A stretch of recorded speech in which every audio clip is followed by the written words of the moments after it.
On today's episode, we pulled up to Houston, Texas to chop it up with Darda Management Group CEO Mitch Marcel. With over 20 years of experience in trailer leasing and sales, DMG has established themselves as a leader in the industry. Their fleet consists of nearly 1,000 units, including dry vans, flatbeds, chassis, and containers.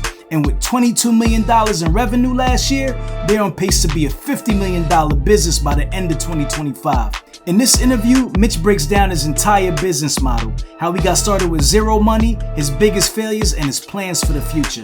I promise you it's a masterclass. So sit back, relax, and enjoy the show. This is Rahmel Wattley, and I want to welcome everyone to Truck and Hustle.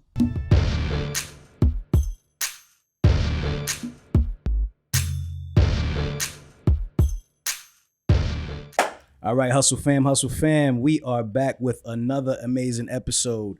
And, one of the great things about my job is I get to connect with some really, really dope entrepreneurs. I'm now in Houston, Texas, with my man to the right of me, Mr. Mitch Marcel of Darda Management. Mitch, what's up, sir? Oh, all good. All good? Yes, sir. How's everything going, man? Pretty good. Okay. Just staying busy and, trying to get to the next level. And, as usual, which most businesses aspire to do. But everything's great here in H-Town. That's right. So you are what I would call an OG in the game, man.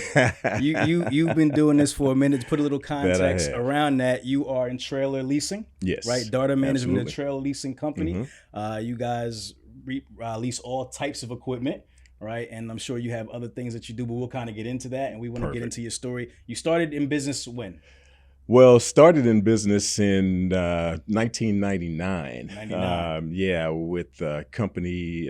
We called the company was Reliant Leasing Systems was the name of the business, and prior to that, I worked for G Capital in the same industry. So did that for about 10 years. Got a lot of experience working with that business. On the operations side of the business and on the sales side. Multi-unit management and. It was a lot of fun until, it wasn't. And then, I got to the point where I kind of started planning my exit strategy. And really, it was a unique situation. I approached my largest customer at the time, and they were really looking to diversify their business. One thing led to another, and a year and a half later, we put together a plan and started this company called Reliant Leasing Systems. And we built that company to about 500 lease trailers, and I ended up buying those guys out in 2007, which couldn't have been a worse time to buy out high net worth partners because the following year, everything collapsed in 2008. Right, for sure. And so, at that point, we actually, and that's when we moved to this facility in 2008 as well. And just really, really struggled, through that downturn. But, kind of made it out. And, I had some guys that the company was pretty leveraged at the time. And so what we did was, managed to put together an agreement, get me out of that situation. And then, Darda Management had been formed a couple of years before because Darda was actually the finance arm for Reliant Leasing. And at the time, back in 2013, when the sale took place and I ended up selling to a competitor, a week or so before the sale, these guys said that they didn't want any equipment outside of the state of Texas. So I told them that, instead of, folding the deal, I continued to manage. I took over that equipment outside of Texas, managed it, rented a small little office from them so that I could just kind of hang around a little bit. And my goal was to really just get out of trailer leasing at the time. And so I managed this small portfolio of trailers, and one thing led to another, and was able to buy some more trailers, and at the time realized that I really didn't want to go, and so brought someone else on to help me, and that was, like I said, 2013. And so, Darda Management, we really operating history goes back to 2013. And but I've been in the business since probably the early 90s when I started with GE Capital. So my experience goes back to the early 90s, but in business for myself, 1999. 99. So that's about 23, 24 years. Experience about 30 years. So like I said, OG in the game. OG in the game, yes. You've seen a few things. I have.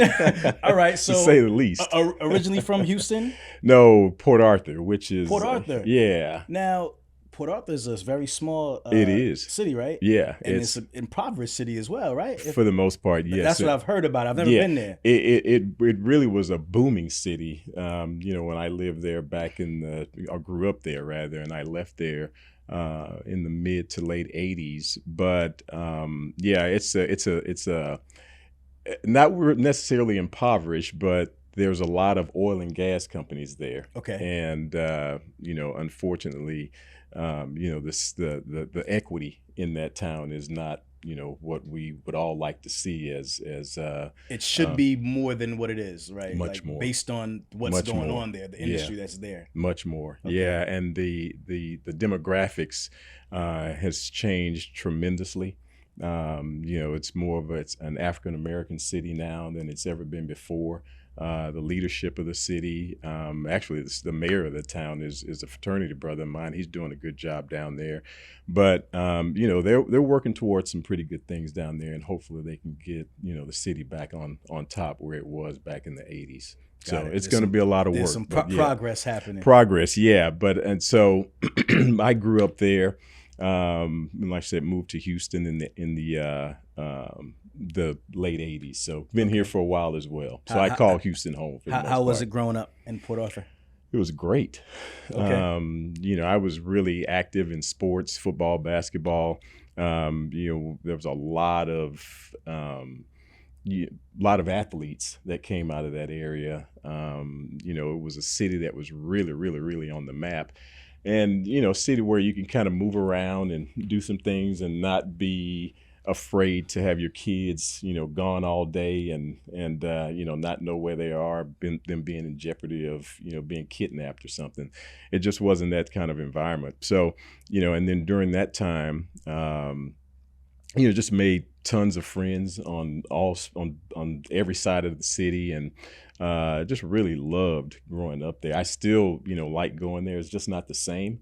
Most of my friends have moved away, but I still have a handful of guys that I hang out with down there. But definitely was a great place to grow up. Got it. How old were you when you moved out?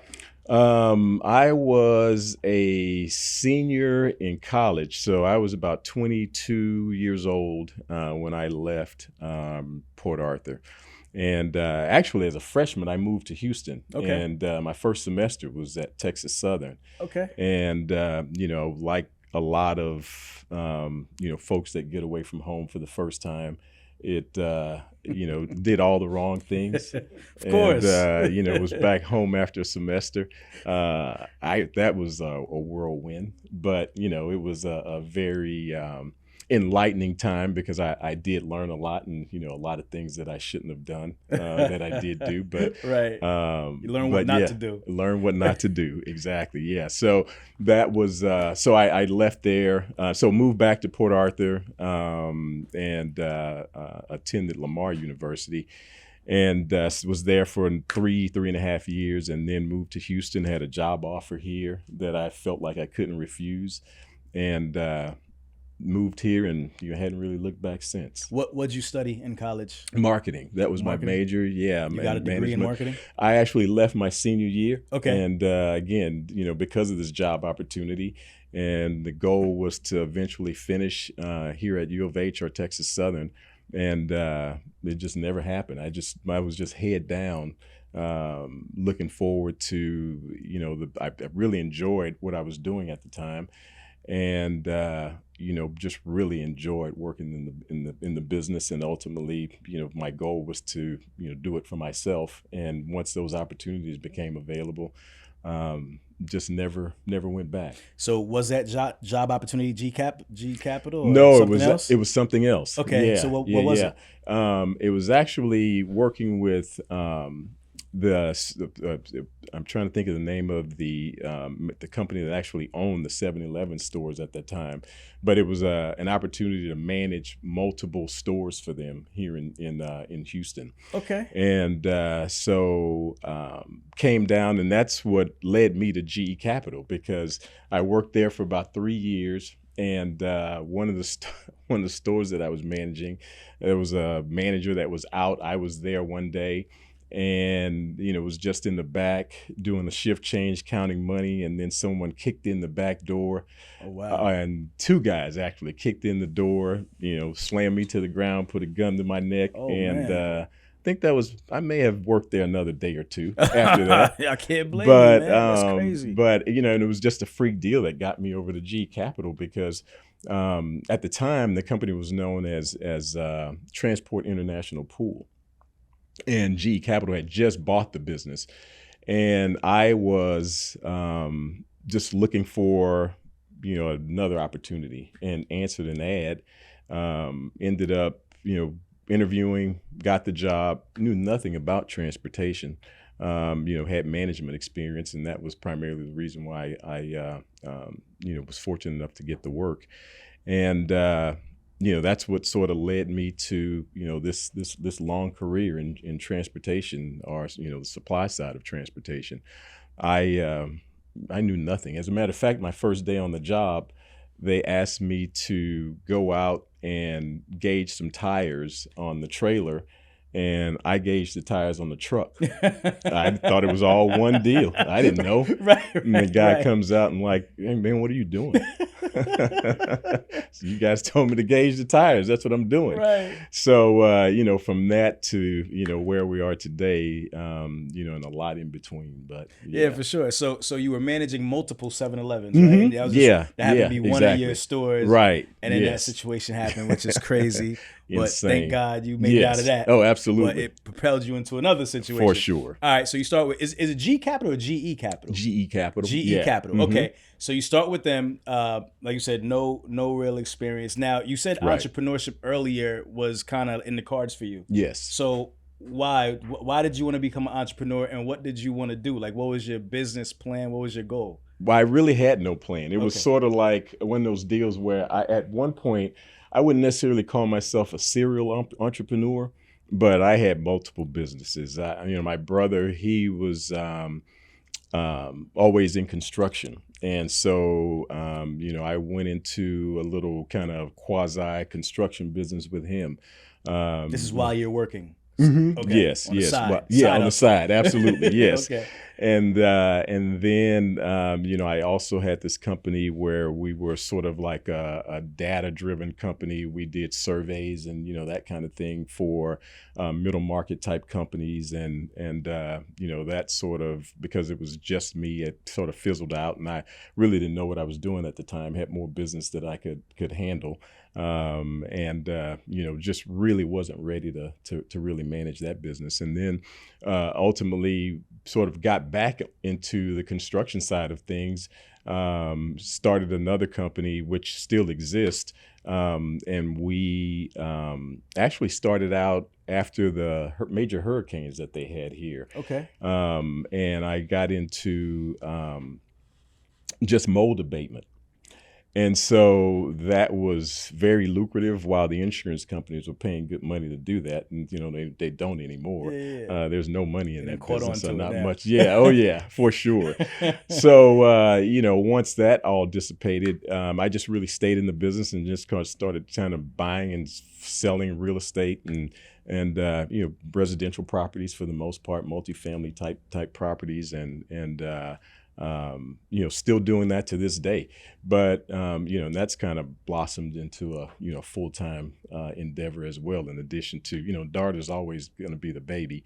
But so, the side hustle sort of turned into full-time, but, and that evolved from, its own identity of, just kind of screwing around with stuff and ultimately, finding something that I really, really like. My wife, she loves the business as well. So, it's something that we're going to continue on, for eternity. Okay. So, but yeah, managing both these companies, it's sometimes can be a challenge, but I can imagine. always fun. Got you. I would call you a serial entrepreneur, man.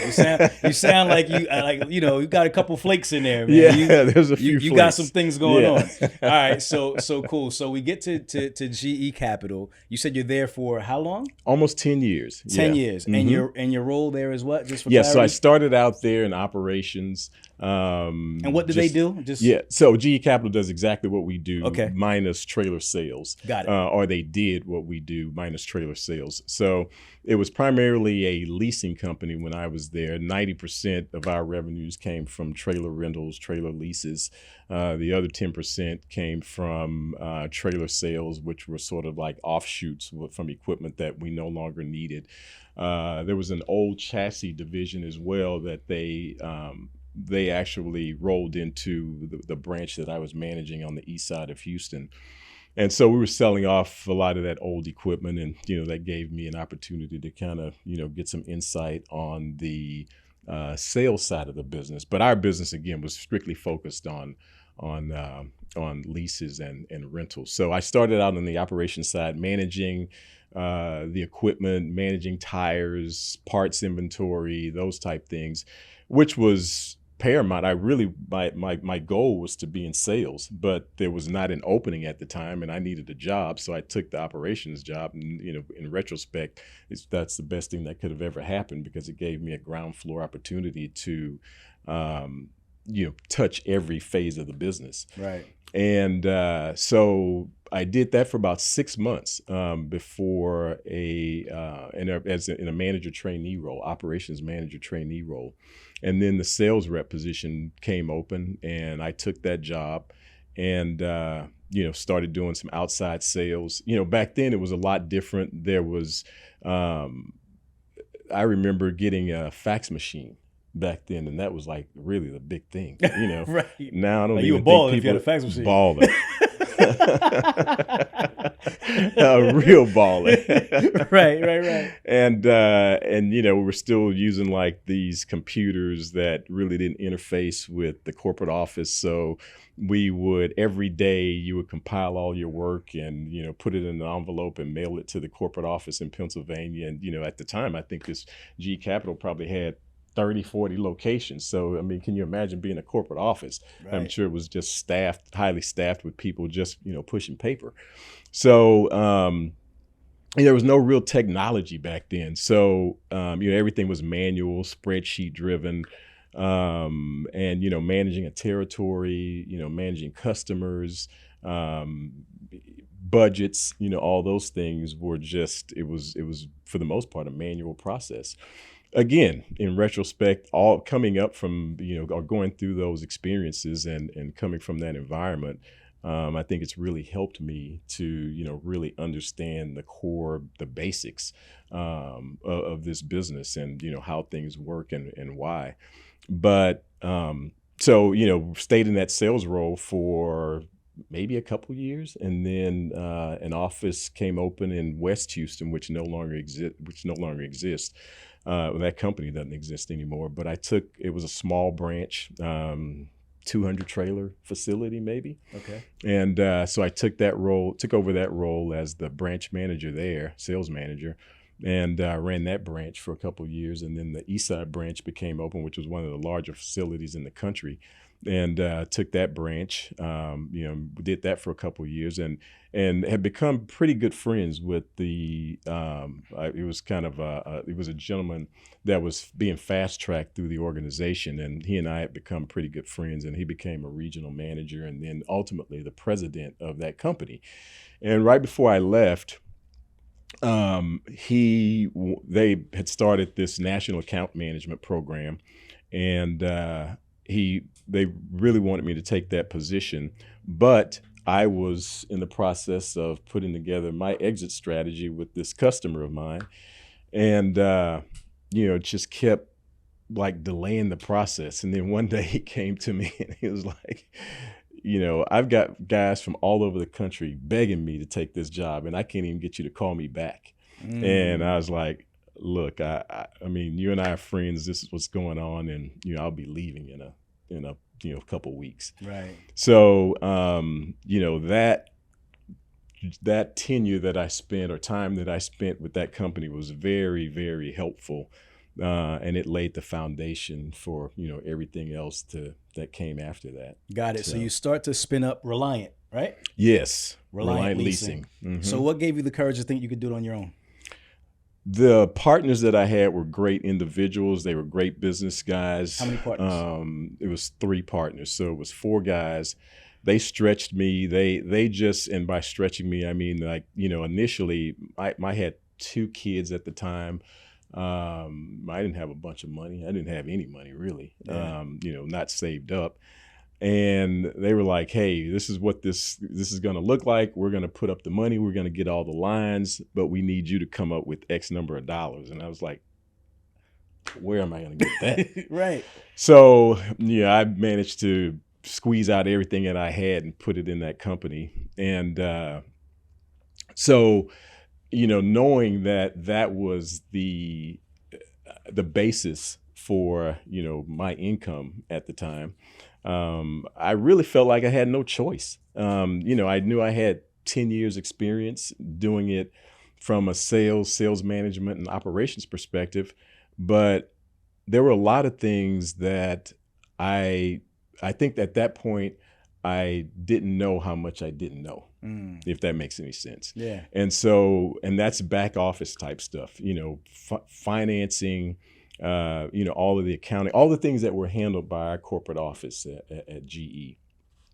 And so I knew how to sell. I knew how to, manage equipment. I knew all the basics to make it work. These guys, they really took a chance with me, and I'm sure that they were very pleased with the way I handled their account. They were the largest account that in the city at the time, and so that really did help. But I just believed that I could do it. And those guys, they were experts at running a business. They had 3 partners. One guy was their vice president of finance. One was he was their CFO. One was the president of the company that ran the business. And the other was their vice president of operations. So wherever I needed help, it was there. They came in, they put the lines of credit in place.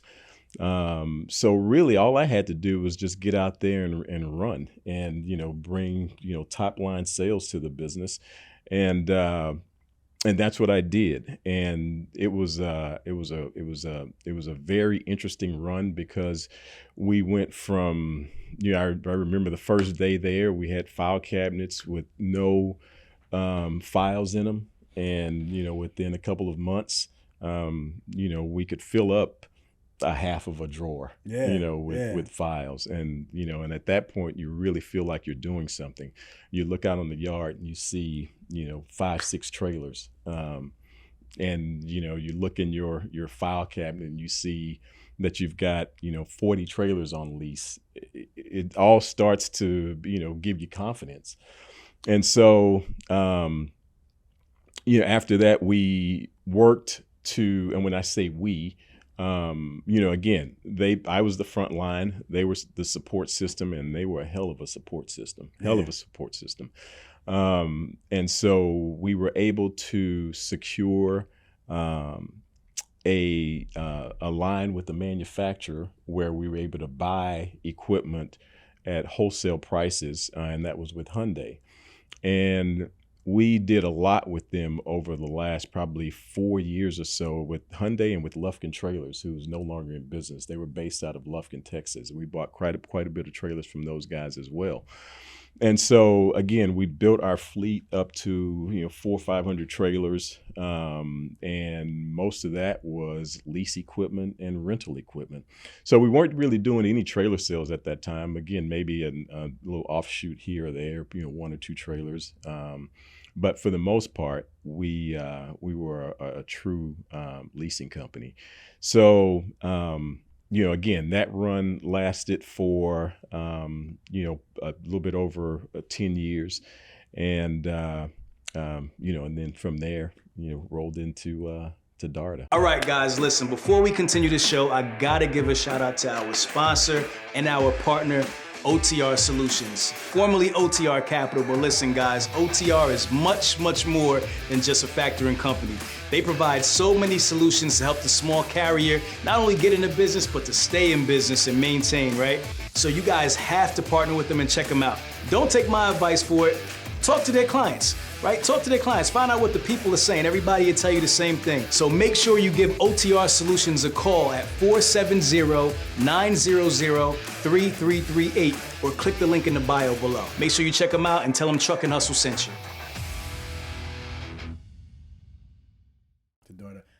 Let's kind of stay there real quick. How'd you get your first customers? Let's talk about, you said that first 3 to 6 months, you guys just kind of went from empty file cabinets to like trailers out in the yard now. Mm-hmm. How was that transition? I'm sure maybe you probably leveraged some of your old relationships. Tell me about that. How'd you start filling up those cabinets and getting things going so fast? Yeah, that's exactly what I did. So I went back to, and really kind of suffered, and I shouldn't say suffered.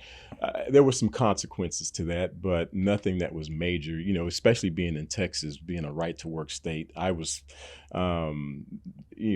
summoned by GE that cease and desist, and but we had again the guys that I was partnered with, they were high net worth individuals. They had a company that was doing very well, so they got their attorneys involved and helped me work through through that challenge with GE, and they were like, hey, you really don't have much to be afraid of. Let's just keep doing what you're doing.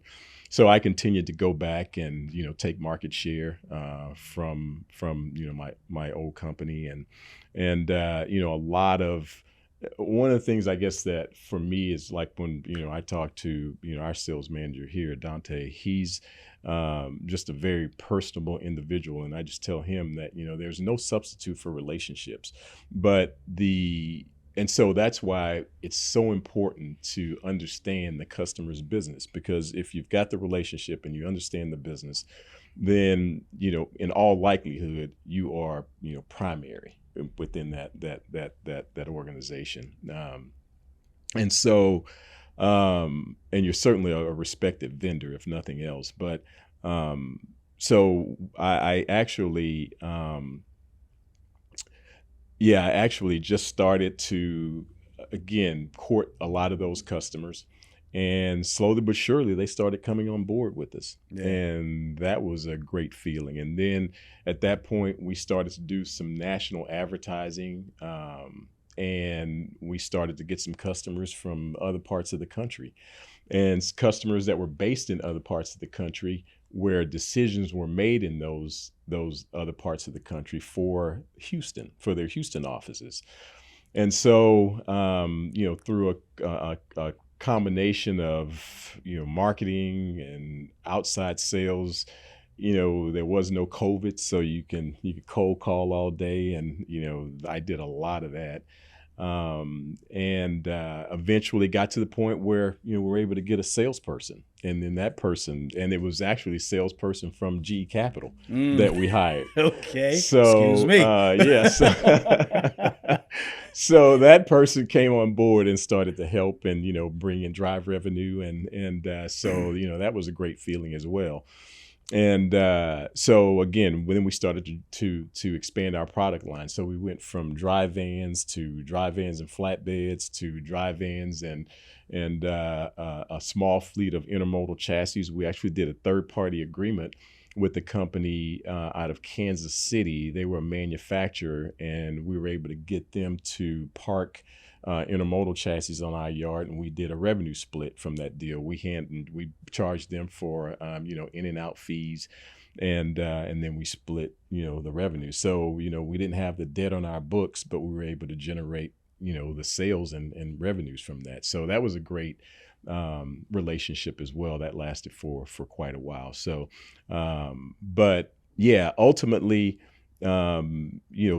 the customers started to come from customers that I had been working with for years. Got it. Yeah, that felt great. Got it. So, quick question. I want to talk to the partnership real quick, because this I think is important, because you brought to the table sweat equity. Yes. Right. You didn't have money, and a lot of people are currently in your position and will be in your position where they have a skill set, but they don't have the money, right? And if the partner with somebody Absolutely. the money, but they could bring the talent or the skill to the table, how do you formulate that type of agreement to where you still get a fair share? Because, you know, people with the money, they feel like, hey, this is my money, I'm investing. How did you formulate your partnership at that time? Because I think a lot of people, we don't talk about partnerships enough and how important it is to structure those partnerships, because they end at some point, They right? do. Absolutely. So what did you Yes. do in the beginning in hindsight? What did you do and what would you have done differently? What we did was, and I'm not going to really take responsibility for structuring the partnership. You know, they actually structured the partnership, and then the attorney that I used, who I used for the buying out the partners in 2007, you know, selling Reliant Leasing in 2013, and structuring Darda Management, and it still works with him. We still work with him rather. You know, on all Darda related issues or business related issues. But the partners actually did a very good job, because at the time, 25% of that company I wasn't expecting that, because I didn't have any money. And I did realize that my sweat equity was worth something. But to be a partner with the same equity as the other three partners, that meant a lot to me as well. So, So it was a quarter. yes. Okay. And so once, you know, I reviewed it with my counsel, and it was validated that it was a good deal, you know, I moved forward with that. And ultimately, you know, once you realize what's going on, and they did a great job bringing me in with all the banks, all the finance companies, the insurance companies, so that I could gain those skills, and that knowledge of all the back office things that are important to, you know, starting a company, making a company grow, you know, seeing how deals went down. That was one of the things to me that now, even in retrospect, I understand that the equity is very different. I saw how they were able to get deals done on a handshake. They were able to get deals done, you know, at a lunch meeting. And I'm saying 7-figure deals for financing. And we just aren't able to do deals like that. And when I say we, I mean, you know, most minorities. But again, they were high net worth individuals. So, you know, when I factor that in, they had the wherewithal to get these deals financed. But to sit there and see them get these deals financed with no transfer of documents, Just a handshake. Yeah, Wow. that was very interesting to me. But again, you know, and those guys were just awesome. So, so that deal was basically put together by them. The second deal, when on the buyout, that was actually orchestrated by myself and another gentleman that was doing some M&A work out of on the West Coast, Stanford grad that I'd worked with on some other business issues, and he and I sort of put together a very comprehensive plan to, you know, get those guys, to buy them out, and, you know, let them put the equity back into their own pockets, and then back into their business. But in hindsight, so again, that's sort of how the original partnership was structured. But I approached them, and I think that that's probably one of the bigger deals, because through that relationship, I felt very comfortable, even though I knew that they were a customer of mine, and that it could have backfired. They could have gone back and said, "Hey, GE Capital, you know, your rep is over here saying that, you know, he's going to jump ship." And, you know, that wouldn't have turned out well for me at all. But Right. again, we had the trust factor.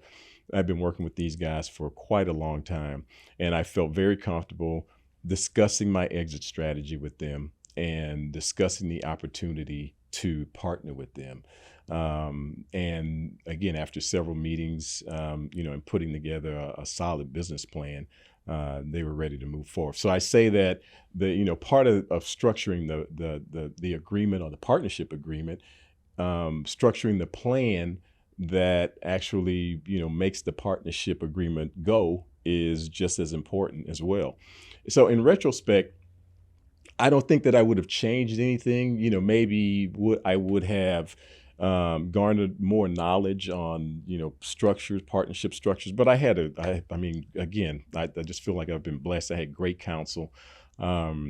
And he did a great job walking me through these contracts and everything else that I needed to deal with.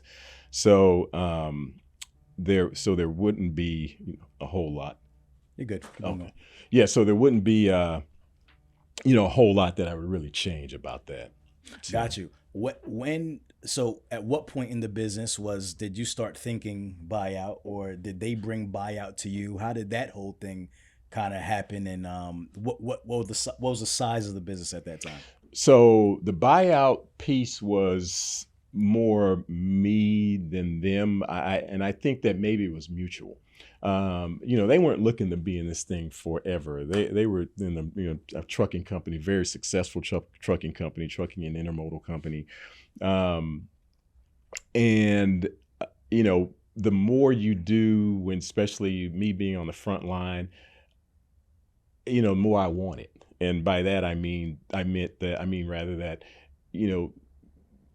you get to the point where, and I'm not discounting again anything that they did, but they were more of the support staff. I was doing all the work. The business had grown, and so I just felt like it was time for me to, I guess, really thank them for everything that they had done, right, and reward myself at the same time for the work that I had done. And so I just really at that moment or at that time, just felt like that's something that I wanted to do. I had no idea how I was going to get it done. I knew that I needed the financing, and ultimately, I needed them to take a little, some off the table and take a note to kind of help me with the buyout. So I guess what we were definitely, or what I was focused on at that point was securing more equity in the business and securing the business for myself for the most part. So again, it took probably a year to get that plan in place. But that was my thought process at the time, was to, again, create a situation where everyone wins. At the time they had loaned this company, Reliant Leasing, a bunch of money.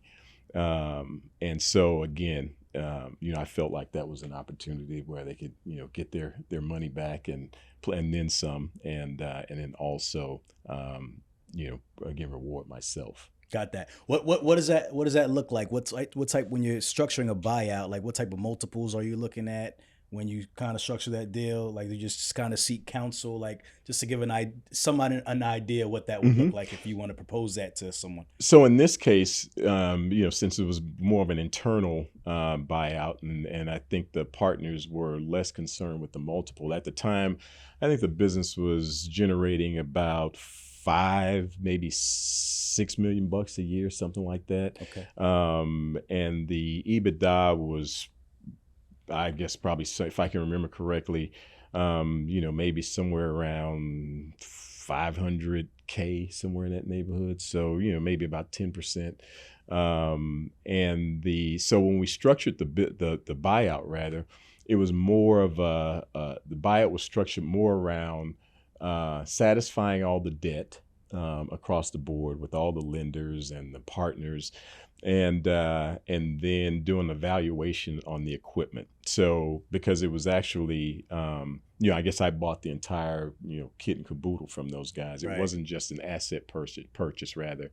So, after looking at all the tax implications and everything else that we had to consider, it was really a situation where the buyout was based on valuation, the value of the equipment more than anything else. Got it. So EBITDA didn't really come into play. Profits didn't come into play. It was just a restructuring of debt, taking over the debt. And so you said that you had mentioned earlier that Darda was the financing arm of Reliant. Yes. So how does that come into play? Because you spun up Darda while Reliant was going. Like, tell me about that. Yes. Yeah. So after the buyout in 2008, 2009, when the market after the buyout, the market wasn't doing very well at all. So we were looking, or I was looking to really sort of diversify the company a little bit and get into equipment financing plus our business. The new Darda Management needed financing, and again, Darda being the financing arm for Reliant Leasing, what we did was really source out financing for, because once I bought out my partners, I started selling trailers as well. Got it. So, but you're still Reliant. We're still Reliant. Okay, got exactly. you. Yes. But you start Darda as a financing. Exactly. Okay, got yes. So at that point, Darda was really the source for financing, customer financing. We would basically the premise of the company was to find financing, third-party financing for customers that was looking to purchase equipment. Okay. And then also at that time too, Reliant Leasing was really, really leveraged, and our equipment base was like really old. So most of our equipment that was like road trailers, we were having to reallocate those or recategorize those to sort of like cartage type trailers, local dray trailers, which meant we were making less money on that equipment, but we had no choice because the equipment had aged. And so it was just sort of like the perfect storm. 2008, 2009, horrible years. We've got this equipment that's aging. I just bought out my high net worth partners. That was the lifeline of the business. The company's leveraged to the hilt because of all this debt that we just took on to buy out these partners. And then we had a 1-year lease with them that expired, and I needed to find a facility. So, we needed to get out right, of you there. gotta get out. Yeah, so Get now out. we go from paying, this minuscule amount of rent to paying real rent. Right. And so all those things were going on at the same time. And I think we closed on a Friday night. That Monday morning, I went back to the banks that we were doing business with, thinking that, the entity was still the same and that nothing had changed, and, we'd still be able to get these 7-figure lines of credit back reinstated. Right. And they all said to me, "You're a totally different company, and, there's not a whole lot we can do, but your company is a new business." And that's how they looked at us as not as a going concern, but a new startup. Wow. So I managed to get from having abundant lines of credit, we scraped together I think it was a $250,000 line with one of the finance companies. And it's like, goodness. I think we presented 1 or 2 invoices, and we're maxed out on that line. And you didn't expect that at all. That was, you thought to me, the water was going to still keep on running. I did. So, as they say, I was hitting the back of the head with a bag of nickels on that one. I just wasn't expecting that at all. Wow. So that added to, all the other challenges that I was dealing with at the time. And so, so the company just really, so we were looking for, Darda Management was not only looking for financing for customers, but was also looking for financing for the business as well. Anyone that could finance equipment for us. And most of the finance companies, the asset-based finance companies, they wanted to take equity and, first lien on the equipment. Well, the equipment already had a lien on it from the banks and the investors that financed until they get paid. Yeah, exactly. So there was no meat left on that bone for them. And the equipment, again, it was just deteriorating in value. It was just a horrible situation. Right. So we pushed along, and so Darda Management, did a fair job finding financing for third-party, customer acquisitions, but we just couldn't find enough used trailers to sell at that time. And I say that the market just sucked. So, anything that was available, we could buy it at a decent price, but we just didn't have the customer base. It was really more not having enough customers to sell to at that point because no one really needed equipment. So, that was really the role that Darda played, at that time, in that transition. Okay. So when you take everything over, what does your equipment types look like? What you said you had a bunch of old trailers. What kind of trailers are they? Dry vans. A bunch of dry vans. Yeah, we had really at that point we had because our chassis agreement had gone away with the chassis manufacturer. We didn't really have any. We had a handful of flatbeds, a couple drop decks, but 90% of the fleet was dry vans. Yeah. Then we had some odd spec stuff, translucent roofs, roll doors, and to make matters worse, so we moved to this facility, and at the time we had, I think, probably 2.5 acres out in the back, and that 2.5 acres was packed with trailers. We just couldn't find enough room to park trailers. 6-8 months go by. Our operations manager at that time was doing an inventory every single day. And then one day he looks at one of the trailers and he's like, man, this thing's got some bad tires on it. How could that have happened? And he looks at the trailer next to it. That one's got bad tires. The tires were basically they were flat. Right. And then he goes around, he starts looking at multiple trailers, coming to find out someone was stealing the tires off of the trailers, the good tires, and putting old bad ball tires on the trailers. What? In addition to all the other stuff that we're dealing with. Whoa. So we find out that it's an inside job, a fabrication company in the back. They had some hoods working there, and those guys, after hours, they were stealing our tires, putting old tires on the trailers, and selling the new tires. So we went to the property management company. They helped us with this elaborate.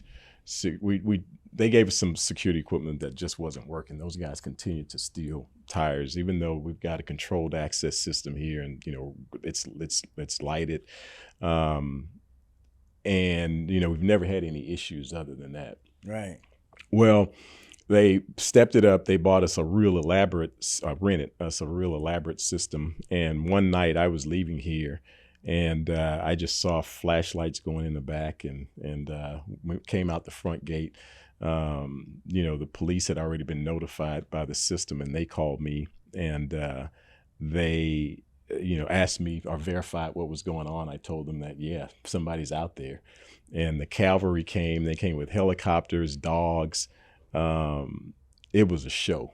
And so I met them at the front gate, let them in, and they came in with guns blazing. They caught 3 guys. The dog ate one of the dude's arm up, and then they caught the other 2 guys. That was the highlight of this whole theft thing. So the guy's arm getting that really was.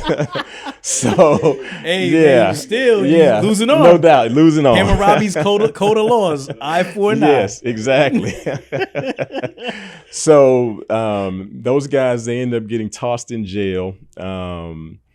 We tried to file an insurance. We got hit for $25,000-$30,000 in tires.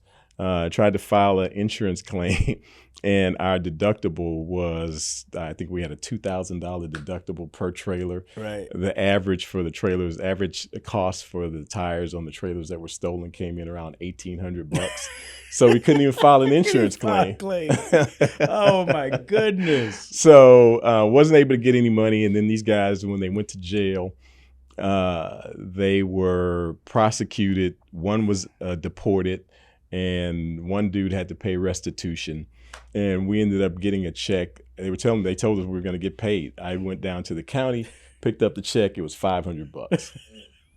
So I guess at that time our loss was $25,000 or $24,500. Wow, man! Wow. So again, adding insult to injury with everything else it. that was going on, at that time. So that is crazy. Very, very crazy time. So now at that point, the business is just selling trailers, right? So you're not leasing. Yeah, well, I mean, we're not doing much of leasing. Yeah, well, but before everything kind of went crazy, Yes. like the goal was to sell the trailers. Exactly. All right, so what happens next, man? So, we managed to survive. And that was strictly God driven right there. Right. I to this day, it wasn't fun for probably about 3 years. And then, things started to come back around a little bit. We're kind of getting outside of I was going to say outside the comfort zone, but, just really looking at other markets, trying to do whatever we could to get rid of these old trailers. And also get our revenues to the point where we could, possibly, get an extension on our extended line or develop or open some lines of credit. And nothing ever evolved for us. So, but I did get the company to the point where we were able to position it for sale. And that actually got us out of all the debt that we had and took a lot of pressure off me as well. Didn't make any money on the sale, but sometimes breaking even is making money. That's right. And and that was that was a very valuable lesson for me. That there was no pride involved. I didn't care if it was on the 6 o'clock news. I just needed peace. Yeah, peace of mind. So was able to get through that transaction, and that worked out very well. And then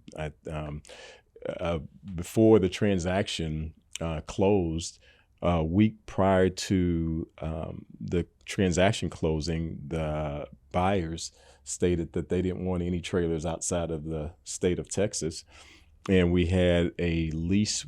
I think there was 30 trailers in the lease portfolio up in Detroit.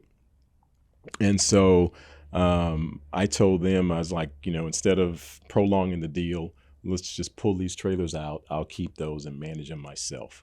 And my intent was to rid myself of trailer leasing and never look back. And so, that changed the course of history for me. That's amazing. It really is. So because you had to hold on to those trailers, you end up having to make up a part of Darda Management. Yes. And then you start the new company. Yes. Wow, that exactly. is crazy. Yeah. And so that's God, boy. It is. It really is. There's nothing else. Because at that point, so I had these 25, 30 trailers. I asked the company that bought us, could I rent, they had a little office over there. I asked them, could I rent an office from them? There you go. You can move it up. You can just move it up to your, yeah, you good. All right. Just, yeah, quick, gotcha. Okay. There you go. All right. Cool. All right, perfect. So I asked them, could I rent an office from them just until I transitioned, and I think they leased me the office for $100 a month. Okay. And so I stayed there.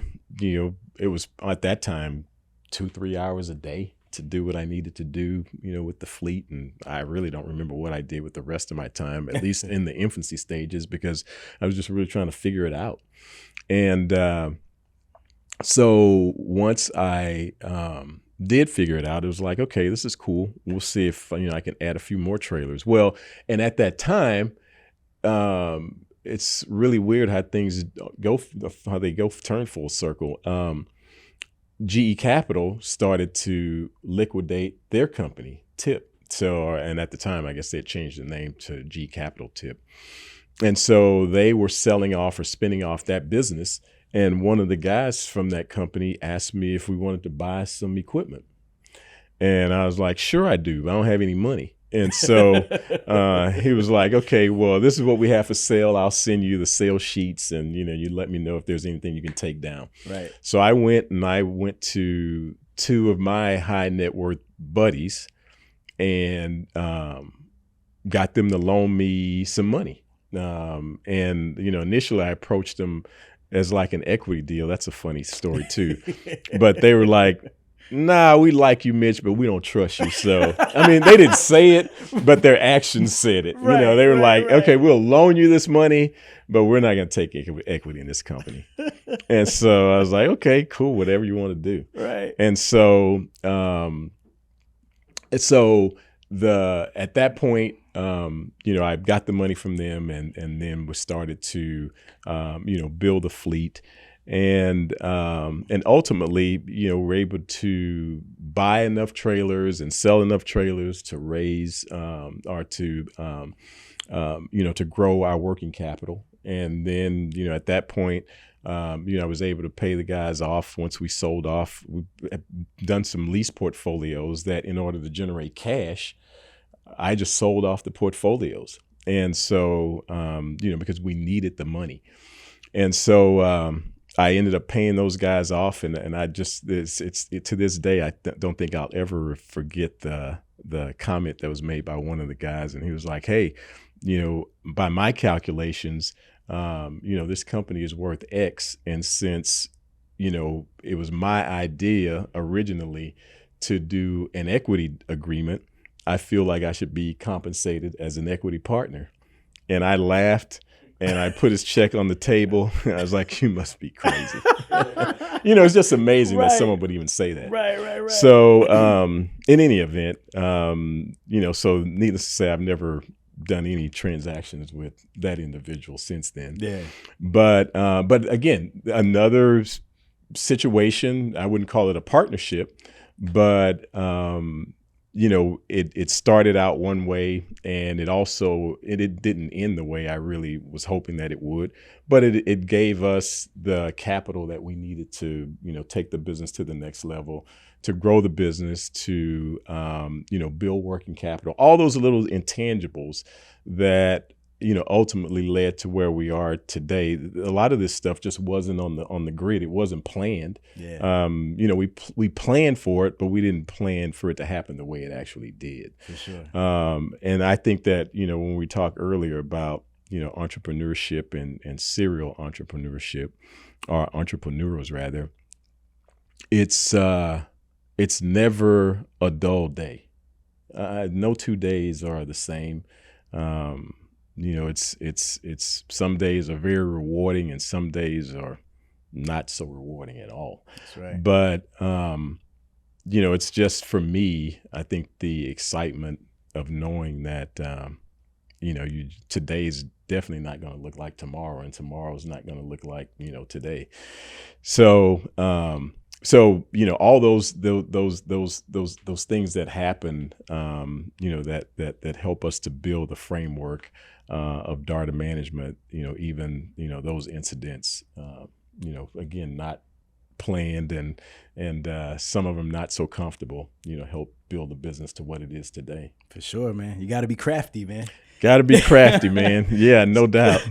So based on the story, it's like you kind of almost stumbled into like Darda Management, right? So it wasn't the plan. Like I stumbled into this industry. Right. The plan was to get out. I'm done with it. I've had enough. Done. But you still had these assets that you had to deal with. So now you're in the game. When you start realizing that, okay, I'm back in the game, right? What's the strategy? What's the approach? What are you going to do differently this time?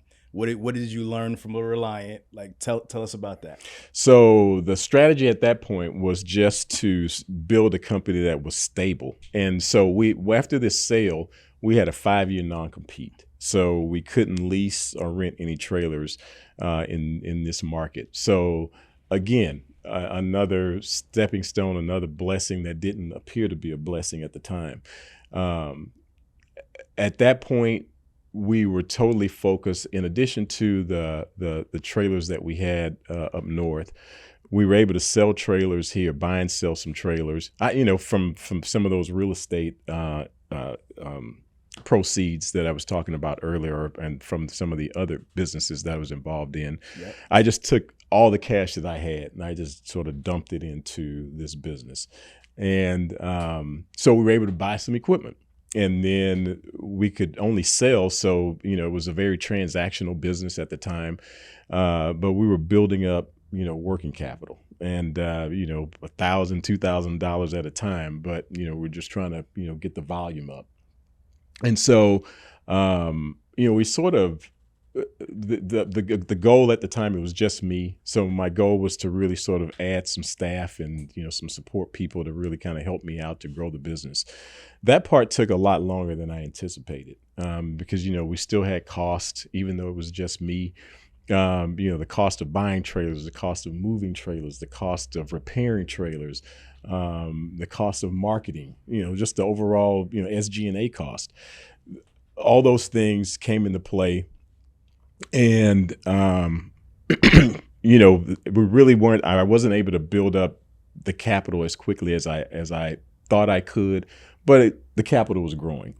And so we managed to bring on one person, then another person, and then we were on the other side in that one little office, and we moved to this side of the building and, did a complete renovation. And then at that point, it kind of gave me, the vision to see that, this really could be a real business, right. Because at that point, or up to that point, it wasn't necessarily a hobby, but I just really couldn't see, growing it back to the days of Reliant Leasing. And so we putzed along for until 2018, $1 million, maybe $1.2 million. We had a lot of issues too. We had a couple of real big fraud issues during that time that cost us a lot of money, bank fraud. And we were able to get some of the money back on the bank fraud. Some of this other fraud issue, we were not able to get the money back, and we lost pretty close to a customer.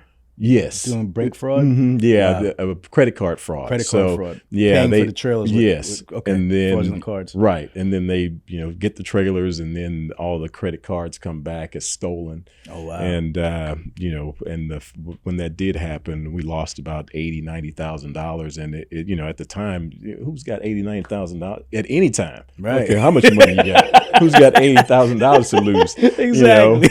But so that really was a major setback for us. But, again, we kind of kept our heads up.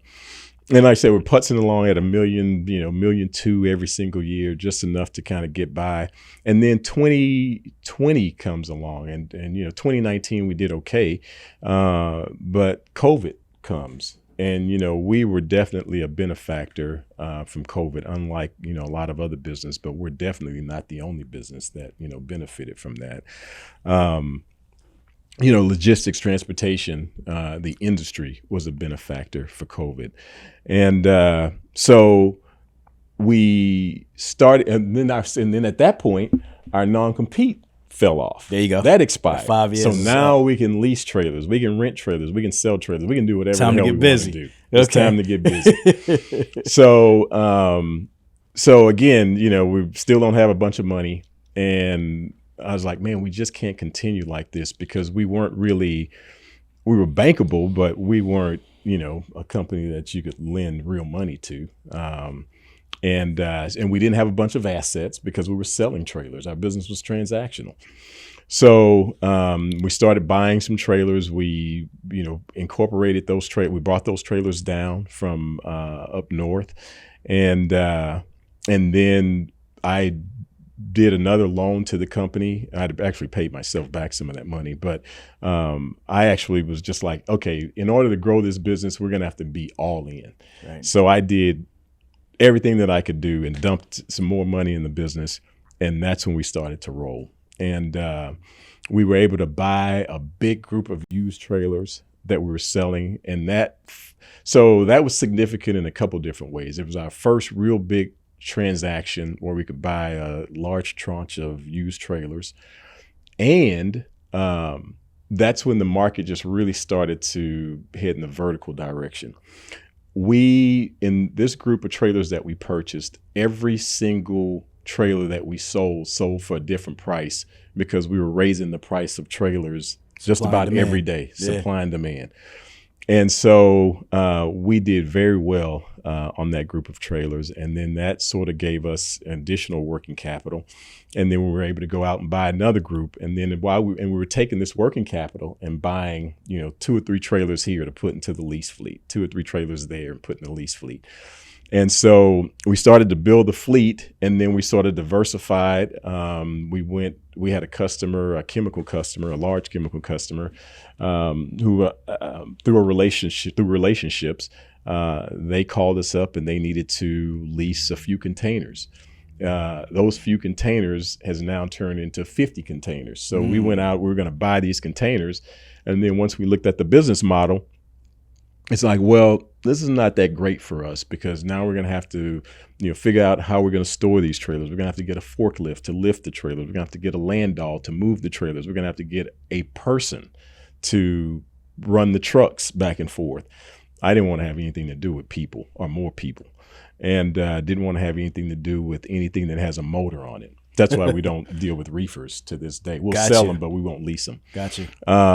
So we squashed that business model, and then I went out and found a company that we could lease the equipment from, and then we sublet it to this company. Okay. And these guys, they've been a great customer.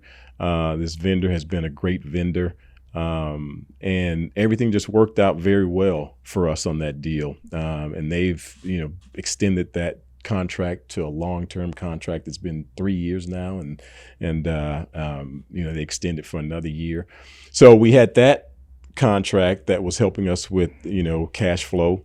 And then we went out and we started to, really get some market share on our lease equipment. And then we were able to establish a relationship with an OEM. The first one that we established a relationship was a company by the name of Atro Trailers. This was in early 2020. Okay. These guys, we thought it was a great deal. We started advertising these trailers all over the place. We built a pipeline of 878 trailers. I remember the number like it was yesterday. Yeah. And we were backlogged 878 trailers. We had 2 Fortune 500 customers that wanted, 100 plus trailers. We are on the phone with this company every single day saying, you guys have got to produce more trailers. You've got to produce more trailers. We stayed in bed with them for 6 months, and we delivered 6 trailers. Truck and Hustle family, I'm coming to you with an exclusive deal just for you. Call 800-991-6251 to get 10% off on your first purchase. What? It was a mess. What? Oh my God. We rolled out of that deal and immediately rolled into the agreement that we have now, into the relationship with Fruhoff Trailers, who's just been an awesome partner. Okay. That was another stepping stone. So we weren't able to retain a lot of those customers because they ended up finding equipment elsewhere from that pipeline of 787, but we did start from scratch. Last year was our first full year with Fruhoff.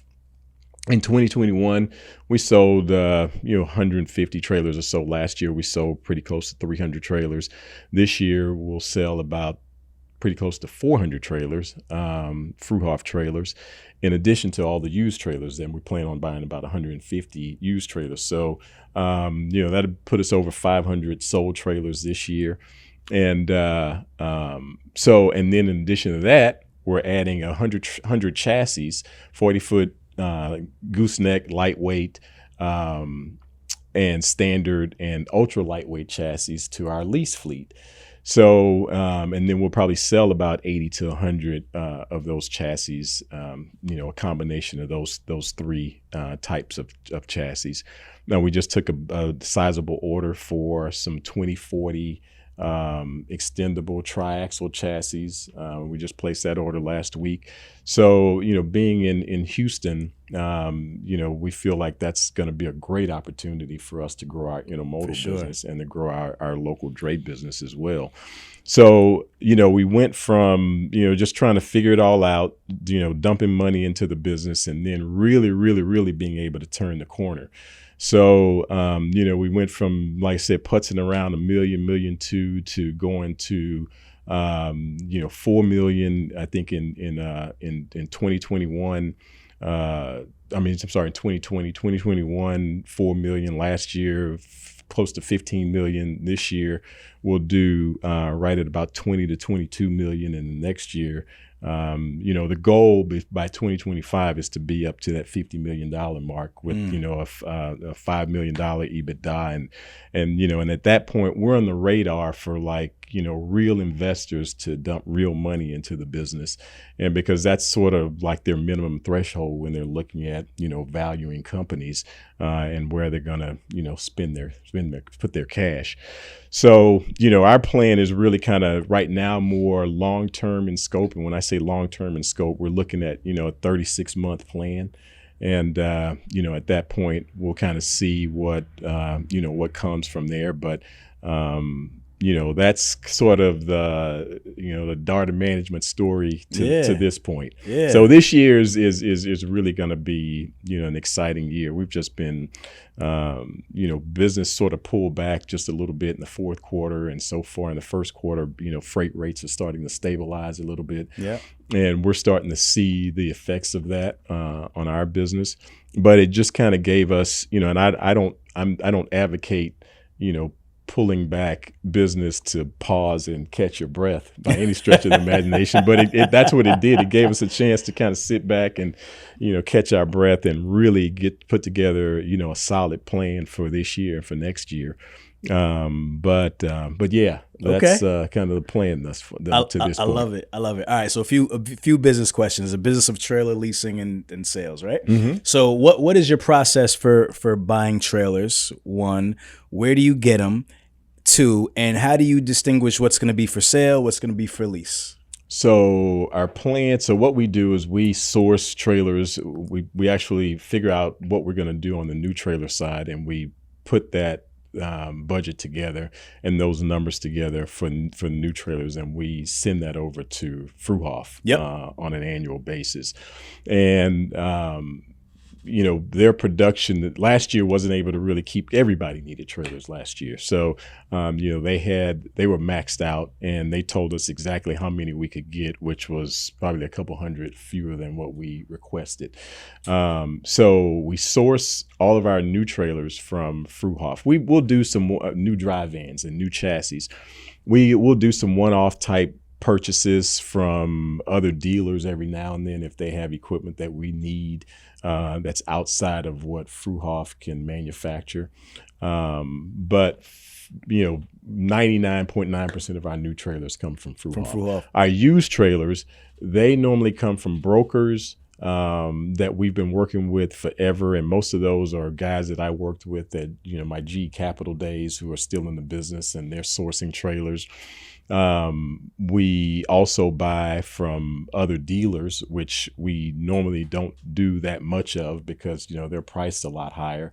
We at one point bought from auctions, but we don't do that anymore because, when things were when pricing was at an all-time high and demand was, at its peak, those trailers were going for more than market-based prices at the auctions. So we cut that out of our sourcing strategy. So now we're buying primarily from, and we've always bought from trucking companies, from end users. Okay. Now we're buying more trailers from more people that are going out of business than we ever have before. So we're really pushing that side of the business, the equipment purchase side, because we know that there's still a lot of these 1 to 5 truck guys that they just don't want to be in the business anymore. They can't afford to be in the business anymore. And they're electing to sell their equipment and go into work for trucking companies, or just through attrition, they're just leaving the industry.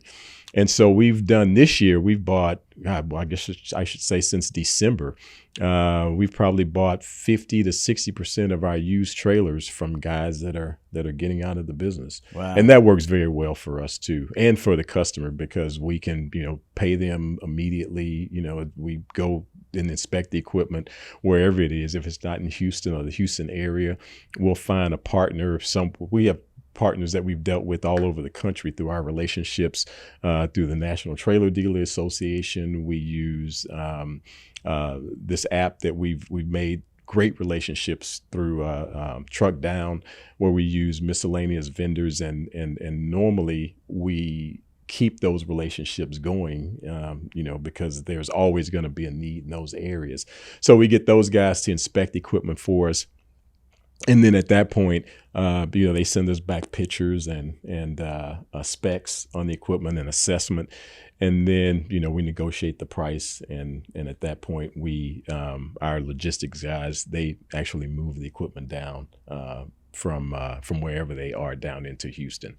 So, that's, kind of where we source the trailers. And I'm trying to remember the second part of your question. I think you answered everything. Okay. How do you evaluate the trailer? So I know you said somebody's doing the inspections, they're doing the sourcing. So I guess there's that inspector will give you the value of the trailer based on age and wear and tear, so forth. Well, we have a system internally that we use for the valuation, but before we make an offer, all that comes into play. We look at the photographs, we look at the condition of the equipment, and then we make an offer. And at that point, we know what our ceiling is, we know what our floor is, and we try to buy somewhere in the middle.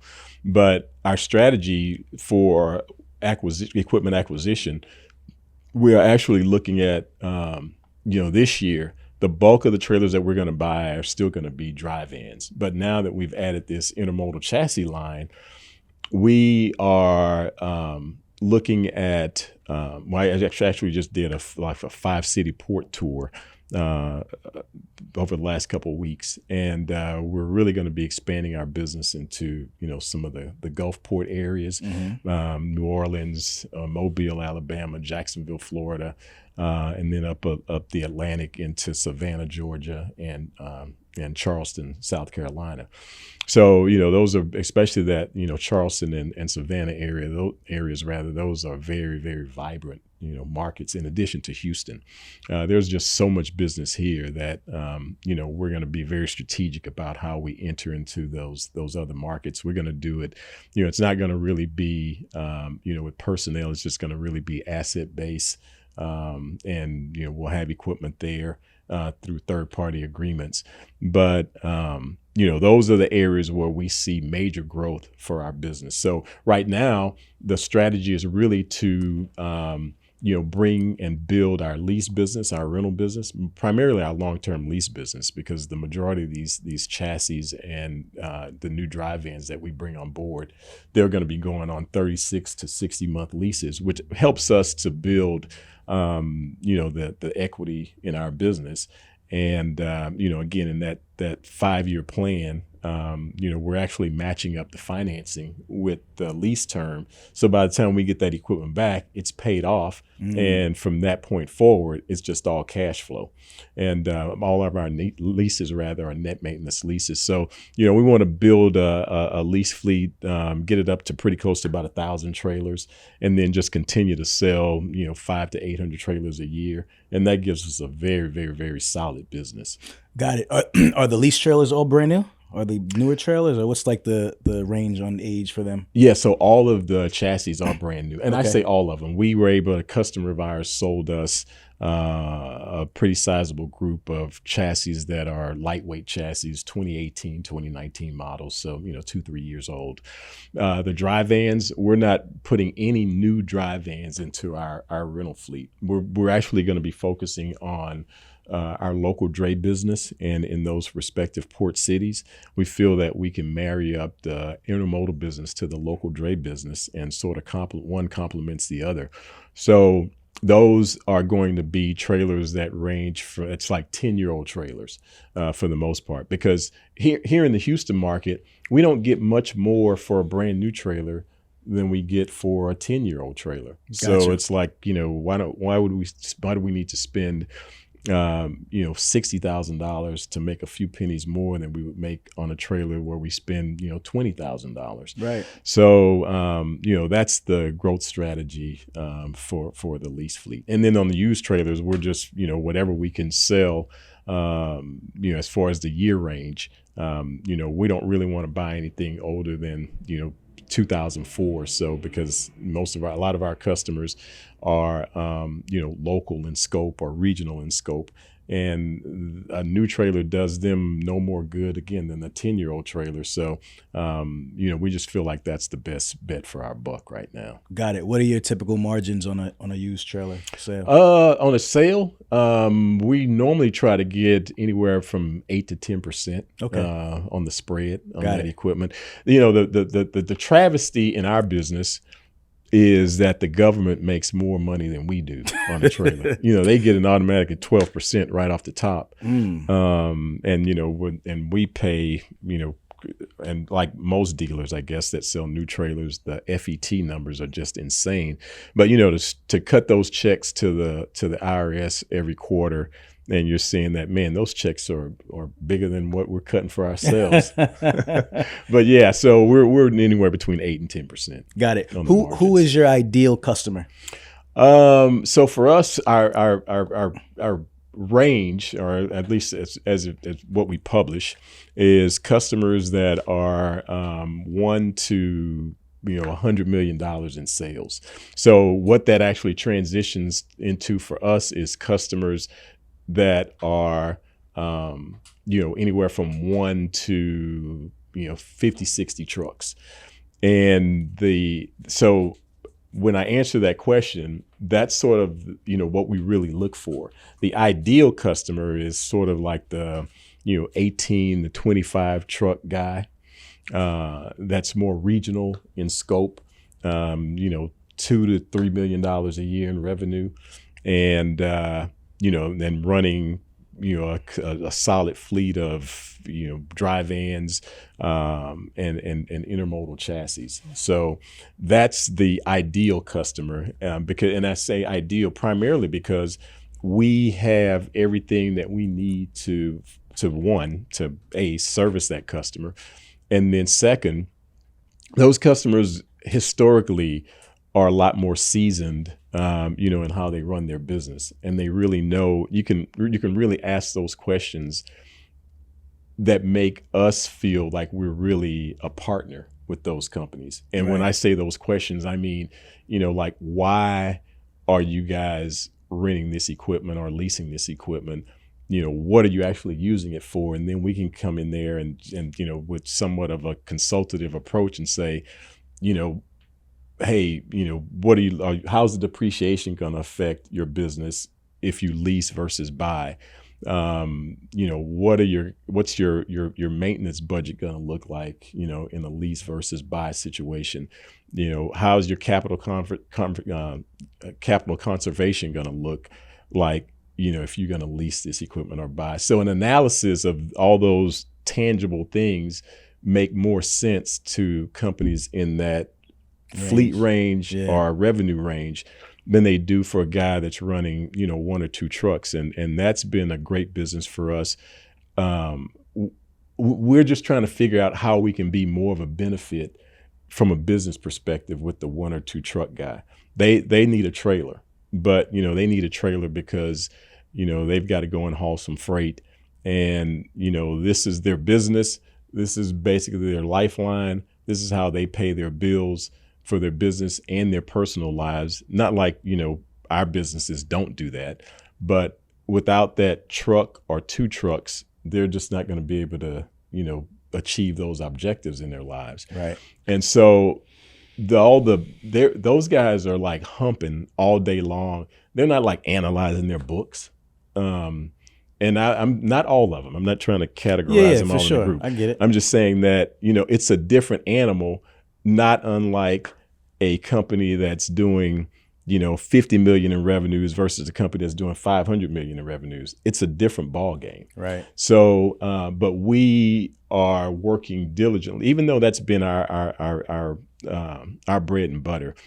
We have got to figure out how to become more in tune, more of a valued partner with the 1 to 5 truck guys, as we are with the 18 to 25 truck guys. Got it. How does your lease structures stand out from your competition? What do you guys do differently than some of the other competitors out there? That's a good question, because for the most part, in this industry, everyone has standard maintenance lease programs and net maintenance lease programs, full maintenance lease programs. But for us, our difference, how we differentiate ourselves is our customer base.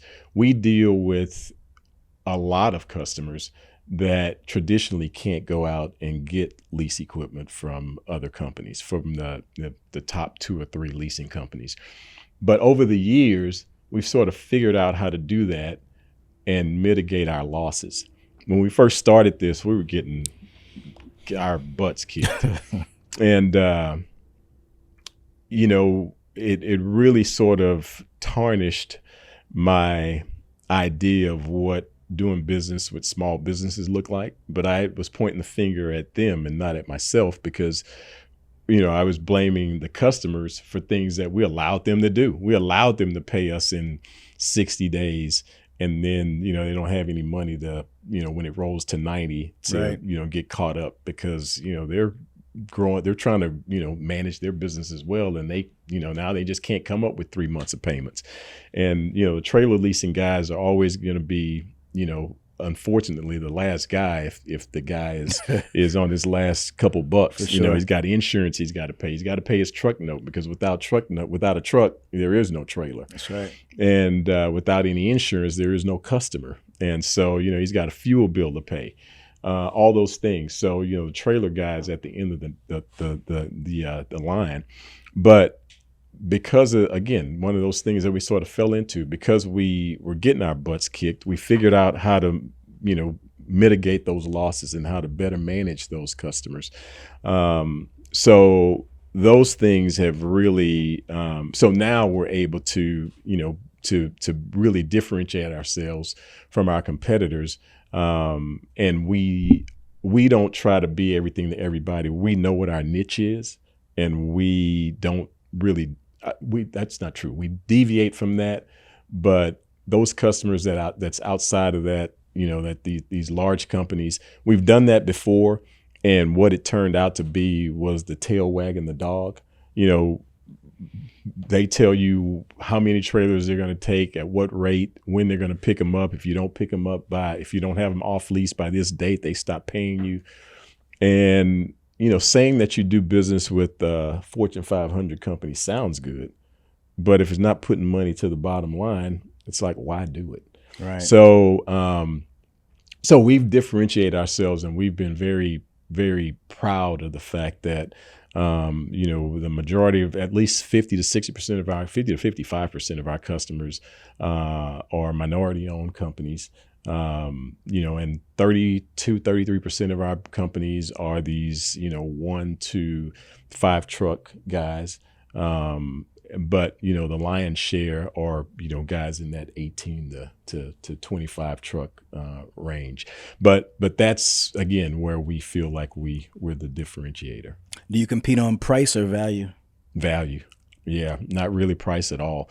I think our prices are, I shouldn't say I think, our prices are very competitive on the sales side and on the lease and rental side. But, we're a small fish in a big pond. And, a lot of these, there's not that many regional trailer leasing companies anymore. Most of them are national in scope through whether they were regional and they were rolled up into larger companies. But true organic regional leasing companies, there's just not that many of them out there anymore. So value has to be our proposition. Yeah. No, for sure. You definitely have to compete on value, yes. Man, for sure. When you talk about the other big guys out there in the world. Yes. All right, cool. What else do I want to ask you? So now what does the fleet look like? Just so people could understand the scope. I know you said you have chassis, you have dries, you have no reefers. Tell me what everything looks like. Right. Yeah. So right now the fleet is comprised of 53-foot dry vans. We have various spec trailers. When I say various spec, we don't really do much in like roll doors. Most of the vans have swing doors, aluminum roof, And we do have some translucent roof trailers, which we really try to stay away from that. The majority of our fleet, as I stated earlier, are used trailers, average age about 10 years old. We have recently purchased a lot of sort of local cartage type trailers because, again, now that we've pivoted and said that this is the direction that we want to go in, we're buying trailers that are 2003, 2004 model trailers for those local dray guys. And we also have flatbeds. We had drop decks, and we ended up selling off the few remaining drop decks that we had, and then intermodal chassis. So those are really our three tiered products. With under the chassis line, we have 40-foot gooseneck chassis standard. We have a 40-foot lightweight chassis that's been a very popular chassis here, especially in Houston, and we hope that it's going to be a very popular chassis in some of the other port cities. And then now we've been working with Fruhoff over the last probably 6 months or so, and we've designed an ultra lightweight chassis that's going to come in around 4,200 to 4,500 pounds, which is 3,000 pounds less than a standard chassis and about 1,500 pounds less than a lightweight chassis. So so we've got those three types of gooseneck type chassis, and we're going to be adding a few 20-foot chassis as well this year. So the fleet. The makeup of the fleet, dry vans, flatbeds, and intermodal chassis. We were really looking at one point to ramp up our flatbed fleet, especially being here in Houston, with oil field and construction and everything else. And when the oil patch sort of pulled back, we got a lot of flatbeds back. So we ended up selling off a lot of them. And so, again, not trying to be everything to everyone. We just really sort of, sat back and looked at who our customer base was at that time and who we really want or what we want the customer base to look like over the next 2 to 3 years. And those are going to be, again, dry van customers and chassis customers. Yeah. So, and then we've got containers, and again, that's totally saturated with this one customer. So the containers as well. And there's not going to be any real addition of containers unless it's with this one customer. Got it. What's the biggest challenge in the business right now? I would still say that, and I would say still, because it's really been the challenge for probably the last quarter, but it's really been the dynamics that's taking place in trucking. They're still dealing with fuel issues. Freight rather hasn't been that great over the last quarter or so, but now that China has opened up, I think that's going to create some better opportunities for the industry.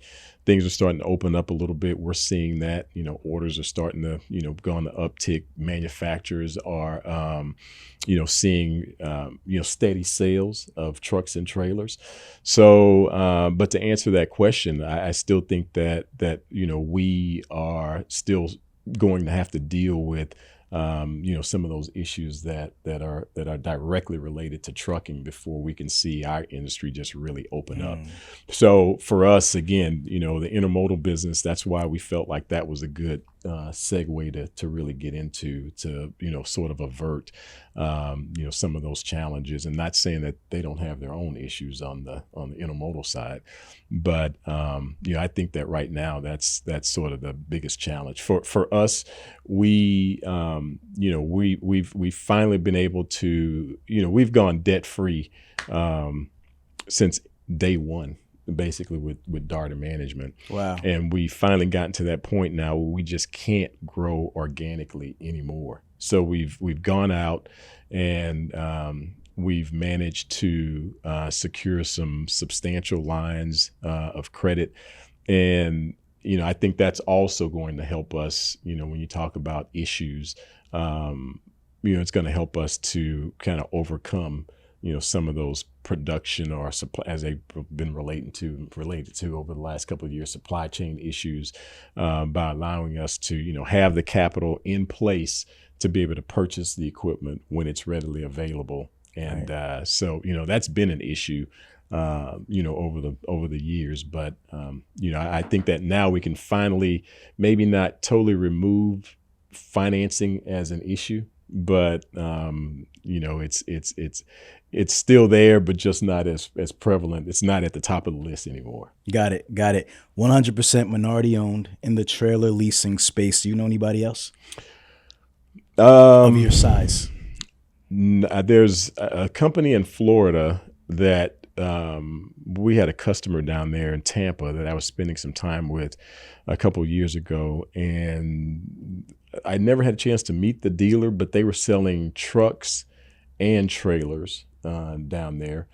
And then we had an opportunity to meet I can't recall the name of the company out of Maryland. Corey Neal? Yeah, Neil. Yeah. Great guys. Yeah, for sure. And they, I think from what he was telling me, they sell some trailers as well. But as far as a company that does trailer sales and leasing exclusively, I don't know of any. Yeah. What does that mean to you? It means a lot. And when I say a lot, it just, and it means so much only because this is 2023. How can that be? Talk about How can that be? I just, every time I think about that, it's just weird to me.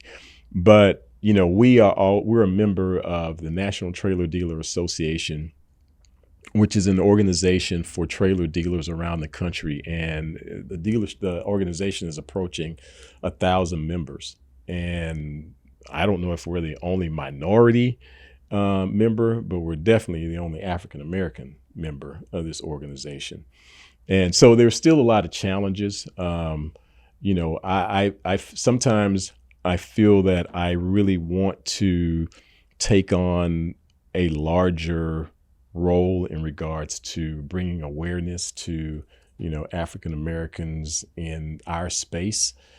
But, it's like in this organization, I ran for a board position and, didn't get the seat. There were a couple of them. And then the leader of that organization, she's really pushed to, have me run again.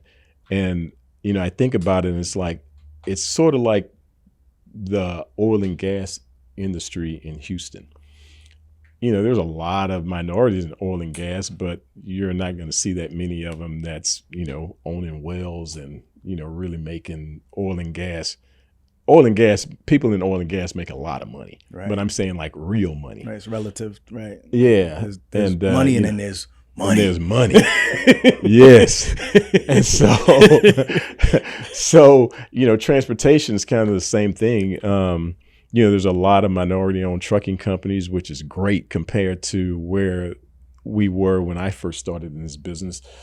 A lot of guys owned a couple trucks, but now there's some African Americans that's scaling in transportation. Yeah. So that's very different. That playing field is different. But on the leasing side, I don't know, maybe, this has been it's a very asset intensive business and it requires a lot of capital to really scale your business. That shouldn't be a barrier anymore because there's a lot of African American people with a lot of money.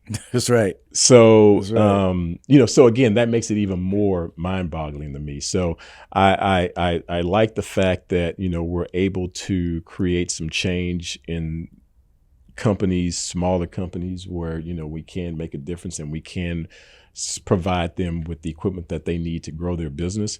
But, I'm still in awe at the fact that, it's 2023. And as far as I know, we're the only company of our kind that exists. Yeah, so there's always a sense of pride when you see like an announcement. It's like the first black this, the first black that. But then you say, damn, we still doing first black? I know.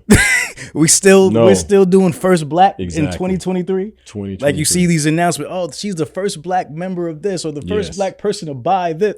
We're still doing that in 2023? Right. Yes. It's crazy. It really is. It feels good, but then you think about it and you're like, man. Right. And, and it's and I look at it too that, in other industries, it's just like a business. If you're the person, if you're a one-man show, you don't really have anybody to, bounce things off of. You don't have anybody to, compare experiences with.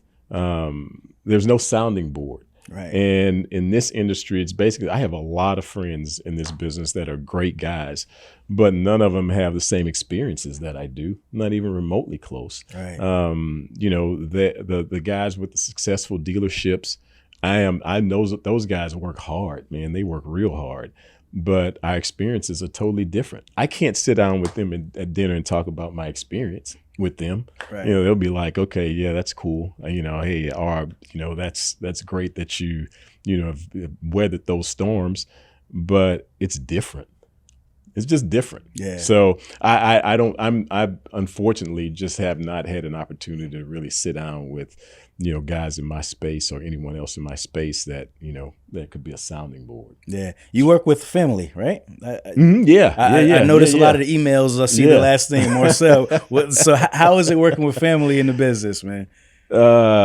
It's rewarding and it's challenging at the same time. Yeah.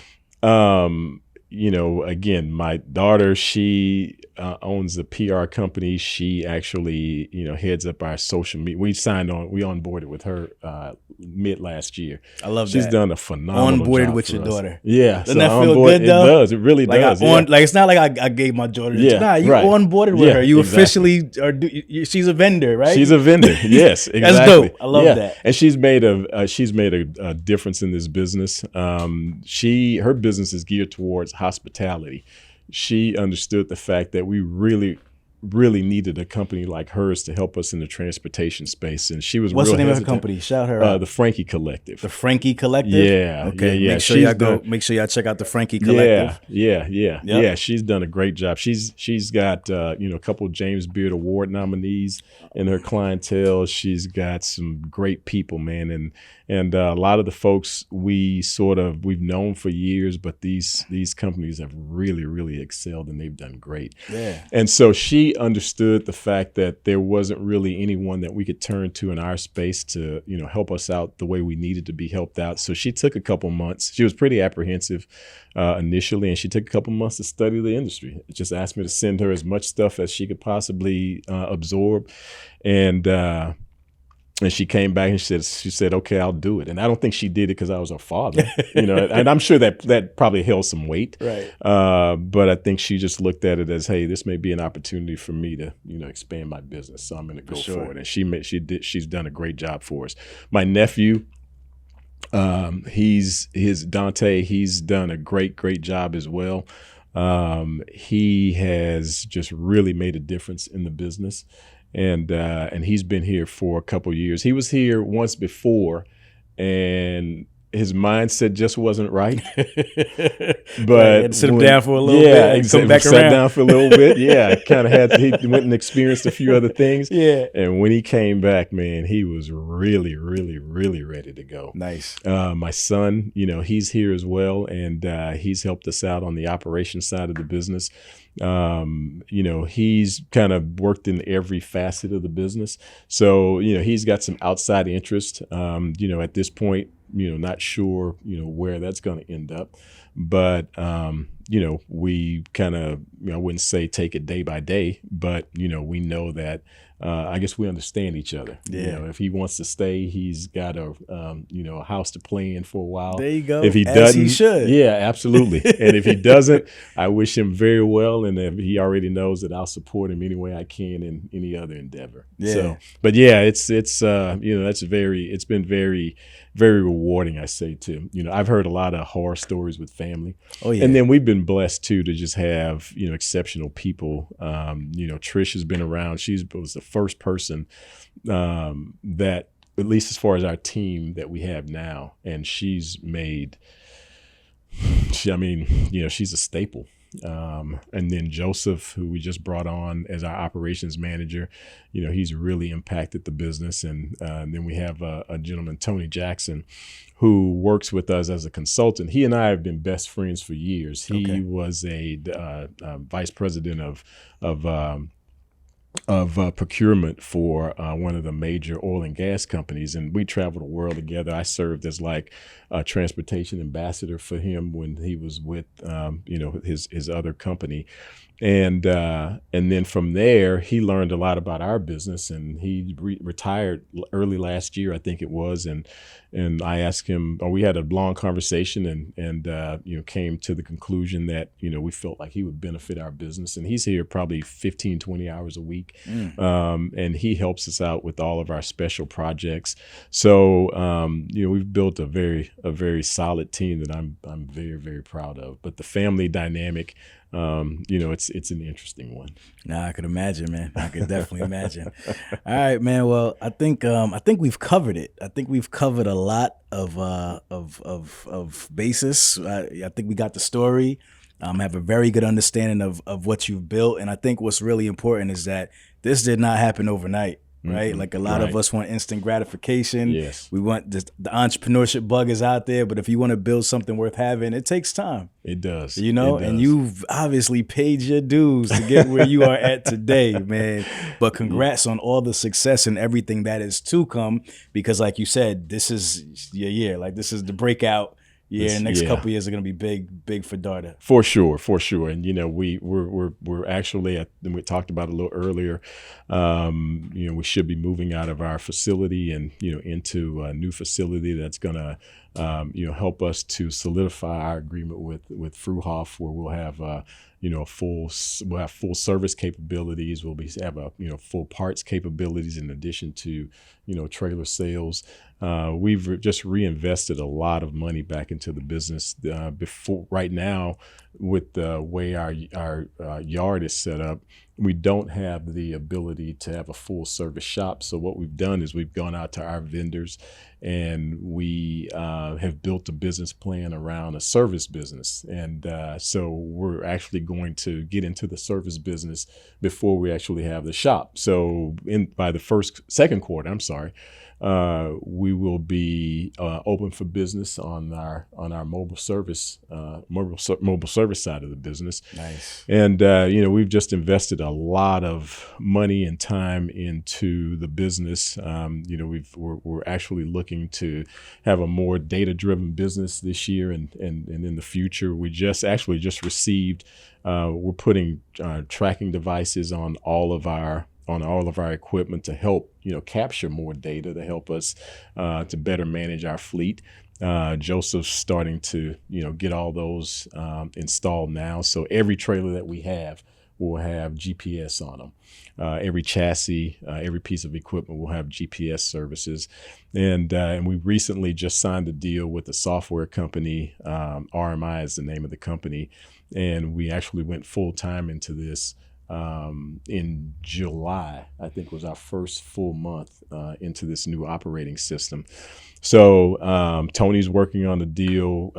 We've got meetings next week with the company. We're working on more of our reporting and data capturing services through a program, Power BI, I think is the name of that program. Then we're working with another company on our SEO to kind of help strengthen our online presence, our website, for that to work for us a lot better than it has in the past. So earlier when I was saying that we sort of had a moment to kind of figure out what we want to do and kind of retool, and I say retool, but give us time to put all these things in motion and to better correct our direction. We've really got a lot of stuff going on, and the next few years is really going to be exciting, especially this year coming up. So we've started the capital raise. We're able to get a couple of very good lines in place, for financing. And, we've got an app that we've been working on for the last 3 years. Actually, I guess it's 2 years. We're going into this year, makes the third year, but the second full year that we've been working with the developer on consolidating our rental business, in an app form for our customers. Wow. So they'll be able to rent trailers remotely, rent trailers off of our yard. We'll be able to manage trailers for our customers that want to put their equipment into this portal. So we are in the infancy. We're doing all the API work on that right now. So we should be rolling that out before the summer. So just a lot of good things that, are in place right now to, again, help grow the business and help us to be, a more value add play for our existing customers and future customers. For sure. How does someone connect with you to, whether it's they want to purchase a trailer, they want to lease a trailer? What's the best way to do that? Best way to do that is to either contact us via phone at 713-672-0911, or you can go to our website, www.dardamanagement.com. And we actually have all of our inventory that's on the web. And then you can always stop by our location here at 825 South Loop West, Suite A1, Houston, Texas.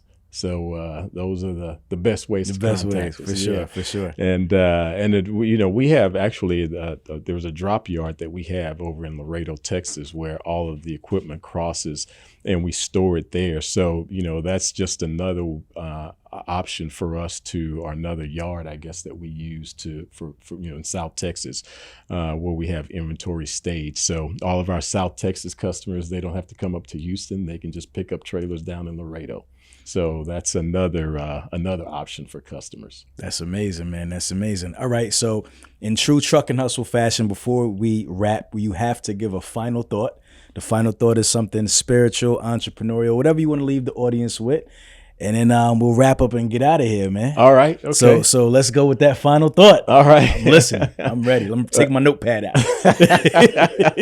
Well, I don't know if it's going to be that profound, but I just say that it's kind of the story that I tell my kids, and I say story, but it's more of a phrase that no one's going to want anything more for you than you want for yourself. And whenever, the world realizes that you really want something and you're working hard to get it, that some way, somehow, something's going to lift you up to get there. But, if you can't see it for yourself, no one's going to be able to see it for you and get you through that. So, it's and the reason why that really came to mind, I was just reading some scripture this morning and thinking about a conversation that I just had with both my son and my daughter. But that's true in life, in business, personal relationships. So, if I'm going to leave anybody with anything, I think that's a small nugget, but to me, a very powerful one. For sure. And your life is a true testament to that. That it has been. For sure, man. For sure. Listen, Hustle fam, this has been another amazing episode. I learned a lot. It was great touring the facility. Thank you for the hospitality. And you guys have to check out Darda Management. I don't want you leasing trailers or buying trailers from anywhere else. Fantastic. Come check these guys out, man. They're the real deal. And just an amazing story, man, that you guys can really resonate with, man. So, you know what time it is, right? If you don't respect that, your whole perspective is whack. If you smell something burning, it's only your desire. Myself, Mitch Marcel from Darda Management, we are officially out. All right. If you twisted, confused, or stuck about trucks, don't be dumb. This is the place to come. Truck and hustle. Let's go.